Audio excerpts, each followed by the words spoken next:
खौफनाक रात। दादी कहती हैं कि वो बड़ी खौफनाक रात थी। शाम से बारिश हुई थी और एक तूफान आया हुआ था। मेरे घर में कोई मर्द नहीं था। मेरा बेटा दिल्ली में एक स्कूल में सर्विस करता था। भतीजे की बहू कम्मी का मेरे मकान से नज़दीक था। वो बच्चे की पैदाइश पर मेरे ही पास आकर रहती थी। क्योंकि इसके माँ बाप मर चुके थे, इसलिए अपने मैके नहीं जाती थी। उस वक्त भी बच्ची पैदा हुई थी इसकी। वो और बच्चे मेरे पास थे। अब बारिश के साथ हवा के झक्कड़ भी चलने लगे थे, जिसकी वजह से रात की तारीकी और तन्हाई बहुत खौफनाक महसूस हो रही थी। और बच्चे सोए हुए थे और एक रिश्तेदार खातून भी सो रही थी। ऐसे लगता था जैसे ये बारिश अब कभी नहीं रुकेगी। बिजली बार बार कड़कती, इसकी शिद्दत में इजाफा होता जा रहा था। मैं जाग रही थी। मैंने टाइम देखा तो 12 बजे थे। अभी काफ़ी रात बाकी थी। अचानक मैंने महसूस किया कि बाहर दरवाजे पर कोई दस्तक दे रहा है। मैंने सोचा इतनी रात में तूफानी बारिश में कौन आ सकता है, जबकि गांव की कच्ची गलियां कीचड़ और पानी से भरी हुई है। मैं समझी मेरा वहम है, लेकिन वाकई कोई दरवाज़ा बजा रहा था और अब ऊंची ऊंची बजा रहा था। बहू भी जाग गई और हमारी एक रिश्तेदार औरत जो आई हुई थी वो भी जाग गई। मैंने चादर सर पर डाली और दरवाज़ा खोलने पहुंच गई। कुंडी खोलकर देखा तो वहाँ दरवाजे पर काला बुर्का पहने अनूरी खड़ी थी। मैंने कहा, अरे अनूरी, खैरियत तो है, चल अंदर। अनूरी ने कहा, खाला मैंने खीर पकाई थी, सोचा दे आऊं, बच्चे गरम गरम खा लेंगे। उसने एक बड़ा प्याला मेरे हाथ में दिया और खुद बहू की चारपाई पर बैठ गई और बोली, खाला पोती हुई है, मुझे भी तो दिखाओ। मैंने कहा, अनूरी तुम अभी अभी बाहर से आई हो, तुम्हें पता है कि ऐसे वक्त और मौसम में कौन कौन सी अरुआ आ जाती हैं, इसलिए दिन में आना, बच्ची को भी देख लेना और गोद में भी उठाना। मैंने बेमरूती से कहा और दिल में झंझलाई भी कि इतनी बड़ी औरत को गांव के कायदे का नहीं पता। अनूरी फौरा उठ गई। खाला मुझे तो याद ही नहीं रहा, प्याला मैं कल ले जाऊंगी। ये कि कर वो ये जा वो जा। मैं जब तक दरवाजे पर गई, अनूरी का कहीं पता नहीं था। बारिश, अंधेरा और काला बुर्का। अनूरी कैसे नजर आती। बच्चे भी उठ गए थे। मैंने बहू से खीर खाने को कहा मगर उसने माजरत कर ली। थोड़ी सी खीर मैंने चखी, बाकी बच्चों को खिलाई। अच्छी बनी थी, मगर ना जाने क्यों मुझे बार बार ख्याल आ रहा था कि इतनी भयानक रात में आई, जबकि इसका घर भी हमारे घर से कुछ दूर था। हम सब सोने लेट गए। मैं अभी नीम हुनूदगी में थी तो मैंने देखा कि जैसे छत फट गई है और इसमें से अनूरी ने सर निकाला और फिर वो एक गठरी की तरह से मेरी बड़ी पोती पर गिरी। साथ ही पोती ने चीख मारी। बहू भी उठ गई। मैं घबरा कर जाग गई। बहू घबराई हुई थी, बोली, दादी अनूरी हमें दबा रही है। ऐसा लगा जैसे अनूरी मेरे सीने पर कूद रही है। हम लोग दुआएं पढ़कर फिर लेट गए। काफ़ी देर बाद सबको नींद आई। अनूरी दूसरे दिन किया कई दिन तक नजर नहीं आई। एक रोज़ दोपहर को अनूरी आ गई। उस वक्त अनूरी ने सफ़ेद बुर्का पहना हुआ था। बोली, खाला पोती मुबारक हो। कब से मुबारकबाद को आना चाहती थी लेकिन आ ना सकी। मैंने कहा, इस दिन तो कीचड़ पानी में खीर देने चली आई और इतने दिनों बाद आई हो और बातें बना रही हो। वो हैरानगी से बोली, कौन सी खीर। बहू बोली, हाँ अनूरी बाजी, मुसलसल बारिश हो रही थी, रात के 12 बजे खीर लेकर आई थी। अनूरी ने कहा, गज़ब खुदा का, उस वक्त जानवर भी बाहर निकलते हुए खौफ खाते हैं। भला मैं क्यों निकलती और इतनी रात गए मुझे खीर पकाने की क्या ज़रूरत थी। मैंने पूछा तो तुम नहीं आई थी। वो बोली, नहीं आई थी। मैंने कहा, खीर भी नहीं पकाई थी। कहती, नहीं पकाई थी। मैंने ये जो प्याला तुम्हारी निशानी है, मैंने सबूत में उसको वो प्याला दे दिया। वो जैसे उछल गई, बोली, खाला सच कहूँ गाँव में तो मिट्टी के बर्तन इस्तेमाल होते हैं, फिर सफ़ेद चीनी का प्याला में गरीब के हम कैसे आया। ना प्याला मेरा है और ना मैं लेकर आई थी। मेरा यकीन करो। अब एकदम मुझे कुछ समझ में आने लगा। मैंने कहा, छोड़ो इस बात को, भूल जाओ, शायद हमें गलती लगी है अपनी। अब मेरा ज़हन उलझा हुआ था कि खीर किसने भेजी, अनूरी की शक्ल में कौन आया, बहू को और पोती देखने पर अनूरी का इसरार क्यों था, कौन बहू को नुकसान पहुंचाना चाहता था। मुझे याद था कि बहू के नाना पर भी उसी तरह जादू किया गया था और जादू बादल के टुकड़े की शक्ल में भेजा गया था। हुआ कुछ यूं था कि पैरजी यानी बहू के नाना एक दिन दोपहर के वक्त लेटे हुए थे। इनकी बीवी करीब ही बैठी हुई थी। अचानक पैरजी ने देखा कि एक सफ़ेद बादल का टुकड़ा सामने लगे दरख्त पर साया किए हुए है, जबकि आसमान बिल्कुल साफ था। इन्होंने हैरानगी से अपनी बीवी को कहा, इस वक्त एक बादल, बड़ी अजीब बात है। इतने में आहिस्ता आहिस्ता वो बादल सहन में उतरा और पैरजी पर बरस गया। लेकिन पानी नहीं, सिर्फ गर्दो गुबार।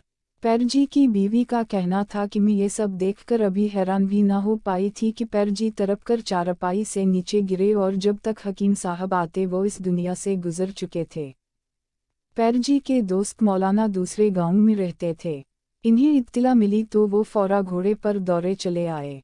वो पैरजी का मुंह देखने झुके तो फौरन झटके से सीधे होकर बोले, फौरा कोरा मटका लाओ, जल्दी। उस वक्त कफन दफन का सामान, मटके, चटाइयों, काफूर सब आ चुका था। पैरजी के दामाद ने फौरा मटका मौलाना जी को दिया।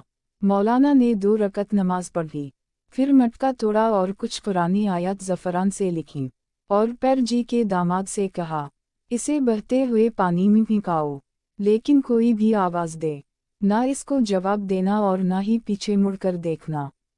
अब देखते हैं कि पहले तुम आते हो या पैरजी उठते हैं। बाज़ लोग मौलाना साहब के दिमाग पर शक करने लगे कि भला मरने के बाद भी कोई जिंदा हवा है, लेकिन जब उनका दिमाग वापस आया तो पैरजी जिंदा हो चुके थे। मौलाना साहब ने बताया कि ना ही पीछे मुड़कर देखना। अब देखते हैं कि पहले तुम आते हो या पैरजी उठते हैं। बाज़ लोग मौलाना साहब के दिमाग पर शक करने लगे कि भला मरने के बाद भी कोई जिंदा हवा है, लेकिन जब उनका दिमाग वापस आया तो पैरजी जिंदा हो चुके थे। मौलाना साहब ने बताया कि पैरजी पर जादू किया गया था और ये जादू उस शख्स ने किया था जिसके खिलाफ कुछ दिन पहले पंचायत ने फैसला किया था और पैरजी इस पंचायत के सरबराह थे। ये बात मुझे याद आई तो मेरा दिल कांप उठा, मगर अभी मेरे पास कोई भी वाज़ेह सबूत नहीं था। एक रोज़ शाम के वक्त मेरी बहू चौले के पास बैठी चाय बना रही थी। बड़ा पोता छत पर पतंग उड़ा रहा था। इतने में दरवाज़ा खिला और बहू की खालाजाद बहन दाखिल हुई और सीधी बहू की तरफ आई। मैंने उसके अजीब अंदाज पर कहा, अरे कब्रन खैर तो है, ना सलाम ना दुआ। मेरी आवाज़ सुनकर कब्रा पलट कर भाग गई। मैं भी इसके पीछे गई मगर कब्रा मकान में दाखिल हो चुकी थी। मेरी बहू के नाना बड़े साहब जायदाद थे। मैं जब अंदर आई तो देखा कि बहू चौले के पास बेहोश पड़ी है। बच्चे रो रहे हैं। बहू को पिलिंग पर बड़ी मुश्किल से लटाया गया। कुरान की हुआ दी, दुआएं पढ़कर दम किया तो तब कहीं जाकर बहू को होश आया। मेरा बड़ा पोता छत उतरा तो उसने एक अजीब बात की। बोला, अम्मा किया मुमानी भी भाई जान की तरह वर्जिश करती हैं। मैंने डांटा, मैंने कहा पागल हो गए हो। वो बोला, नहीं दादी, मैंने खुद देखा है। मुमानी सहन में एक टांग पर खड़ी थी और अपने सामने 3 मरतबा उंगली कमाकर एक दफ़ा उल्टी तरफ इशारा करती थी। ये कौन से वर्जिश हुई? उल्टी तरफ हमारा घर था। मैंने पूछा, ये बताओ कब्रा आई थी? वो बोला, मैं तो जब से छत पर गया हूँ मैंने खाला कब्रन को नहीं देखा। और मुमानी के पास कहीं से एक सफ़ेद कागज़ उड़ता हुआ आया और मुमानी इसको लेकर अंदर चली गई। अब मुझे यकीन हो चुका था कि ये सारे हथकंडे दुल्हन की भाभी कर रही है। मेरी बहू खतरे में थी। इस तमाम मामले की असल वजह ये थी कि पैरजी मेरी बहू के नाना तकरीबा आधे गांव के मालिक थे। मेरी बहू आधी जायदाद की हकदार थी और इसका भाई ऐसा नहीं देना चाहता था, और इसकी बीवी इंतहाई चालाक औरत और जादू टोने के जरिए मेरी बहू को मारना चाहती थी, जबकि मेरी बहू एक समझदार और सुलझी हुई लड़की थी। वो किसी भी तरह गांव की नहीं लगती थी। इसकी गुफ्तगू रहन सहन बहुत अच्छा था। इसके भाई भाभी को हर वक्त खौफ रहता था कि बहू अपनी जायदाद ना मांग ले, जबकि बहू जिक्र भी नहीं करती थी। अब मैंने घर में हर वक्त दुआओं का हिसार रखती थी और मैंने बहू को बाहर से आई हुई चीज़ों को खाने और बाहर जाने से मना कर दिया था। ये वो ज़माना था जब पाकिस्तान बनने की तहरीक ज़ोर पकड़ती थी। हर तरफ से हिंदू मुस्लिम फसादात की खबरें आ रही थीं। मैं बेहद परेशान थी कि किसी तरह बहू को यहाँ से हटा दो। उसी दौरान एक दिन मगरिब का वक्त था। बहू सहन में लेटी हुई बच्चे को दूध पिला रही थी कि अचानक इसकी चीखों की आवाज़ सुनी। मैं नमाज छोड़कर भागी। मैंने देखा बहू अपना पाँव पकड़े चीख रही है, उसके पाँव के अंगूठे से खून बह रहा है। मैंने पूछा ये क्या हुआ, कैसे हुआ? बहू अपने हवासों में नहीं थी। मेरी बड़ी पोती भी खड़ी थी, मगर वो भी चुप थी। बहू को पानी पिलाया गया तो उसने बताया कि मैंने देखा कि सकीना यानी मेरी बहन अंदर आई और मेरे पाँव की तरफ खड़ी होगी और फौरा ही चाकू निकालकर मेरे अंगूठे पर 4-5 वार किए और भागती चली गई। मैंने पोती से पूछा तो उसने कहा बुर्का ओढ़े हुए दादी सकीना थी।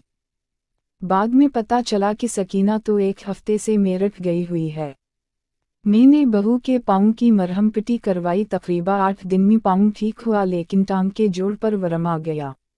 हकीम साहब को दिखाया तो इन्होंने कहा जख्म ठीक होगा तो वरम उतर जाएगा। हम मुतमईन हो गए। बहू अब लनगड़ा कर चलती थी, मगर मुझे नहीं पता था कि दुश्मन अपना काम कर चुका है। हिंदू मुस्लिम फसादात, लोग गांव छोड़कर भागने लगे।